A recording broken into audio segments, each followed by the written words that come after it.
नमस्कार, मी पंजाब डक हवामान अभ्यासक मुक्काम पोस्ट गोगली धामणगाव तालुका शेलू जिल्हा परभणी येत आहे। तर सर्व शेतकऱ्याला सांगू इच्छितो की आता काय करा, 1, 2, 3 जुलैपर्यंत शेतातले काम आटपून घ्या, कारण की राज्यामध्ये 4 तारखेपासून ते 10 तारखेपर्यंत जोरात पाऊस पडणार आहे, मुसळधार पडणार आहे, वडे नाले पडणार आहे, म्हणून हा अंदाज सगळ्या शेतकऱ्यांना लक्षात येता।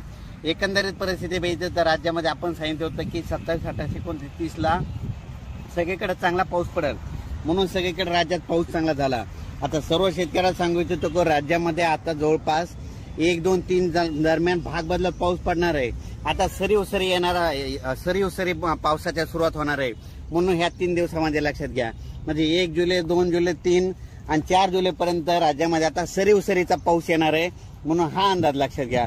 परत शेतकऱ्याला सांगू इच्छितो की राज्यात आता ह्या 3 दिवसात ज्यांना शेतीचे कामे आटपायचे तर त्यांनी आटपून घ्या, कारण की राज्यामध्ये 4 जुलैपासून ते 10-11 जुलैपर्यंत जोरदार पाऊस पडणार आहे, वडे नाले वाहणारा पाऊस पडणार आहे। ठिकठिकाणी छोटे छोटे तळे असतील तर त्याच्यामध्ये पाणी येणार आहे, म्हणून हा अंदाज लक्षात घ्यायचा।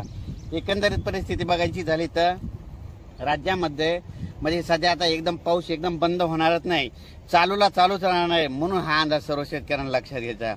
अचानक जर कधी वातावरण झालं तर लगेच एक मी ताबडतोब मेसेज देतच असतो, पण परंतु सर्व शेतकऱ्याला सांगू इच्छितो ह्या 3-4 दिवसामध्ये 3 जुलैपर्यंत तुम्ही शेतीचे कामे आटपा, कारण की राज्यामध्ये 4 ते 10 दररोज वेगवेगळ्या भागात जोराचा पाऊस पडणार आहे, म्हणून हा अंदाज लक्षात घ्यायचा।